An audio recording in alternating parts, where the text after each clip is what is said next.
This one's called lime in the coconut, okay? We put a little flour on top just to sexify. So watch this. Ice in our glass, in our blender.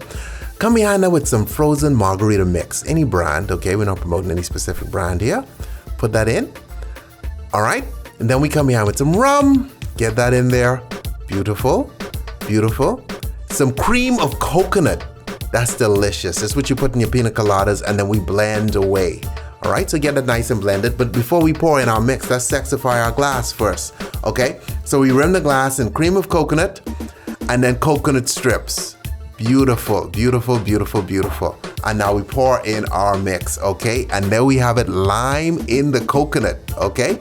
Super cool, super fun, garnish with a little flour, and we are good to go. So Bobby's gonna be tasting this one, Bobby and Sheena, and beautiful. Delicious, fun drink. Stay tipsy. Two Latinas. Later.